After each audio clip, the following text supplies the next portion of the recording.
Welcome to World Cup Nomad. I am the World Cup Nomad. My name is Steve Mascord, and as is usual at the start of the program, I'm walking to a ground. I'm walking to a stadium. How many games have I been to? I don't know, but the pile of team sheets that I just sort of flattened out and stacked in my hotel room here in New York is not inconsiderable. So I've been to a lot of games. Tonight is the women's double header to decide the semi-finalists here in New York at LNER Stadium. I think it's the second time I've been here during the tournament. The last few episodes have been pretty short. And it's just, well, it's, you know, I'm trying to be consistent with the content. I've got to tell you, the YouTube has gone great, even though I was briefly demonetized. The website, Patreon, not really. Instead of doubling our followers on Patreon, we actually lost 20. And this podcast is great, nearing 1,000 downloads on Libsyn. But, you know, there's been a lot of episodes. So, you know, when you're doing an episode every day, 1,000 downloads isn't really that impressive, right? But nevertheless, I thought because this is quite a long walk, I thought it might be a good time to assess the success of the tournament so far.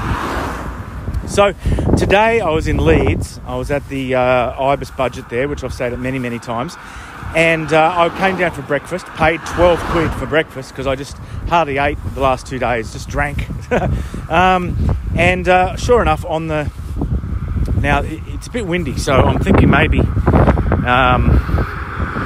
this won't be usable anyway. But on the TV there was the the wheelchair game, and I'm thinking it's quite amazing. Now no one else is watching. I was the only one watching, but to have the women's the wheelchair, blah blah blah. You know what? I'm going to pause now because I'm thinking because of the wind and the noise of the cars, you're not going to be able to hear me. So I will continue when I get somewhere it's a little bit more sheltered. Actually, I listened to it back and it wasn't too bad, was it? So yeah, to have the wheelchair rugby league on in pubs and lounge rooms across the country is a huge success for the tournament. And I think the women's rugby league, to a lesser extent, has been a huge success. It's had quite a lot of cut through. The two games tonight were France and Cook Islands and Australia and New Zealand. Both very competitive, actually. So that was good as well. But the men's, I would say, has it's had some good moments. I mean, but it hasn't had the same cut through. It obviously started from a much higher base than the other two, and it hasn't leapt further on, really. And I think maybe some of those crowds in the pool rounds and the fact there was not a single upset in the pool rounds, that was probably one of the main reasons for that. So,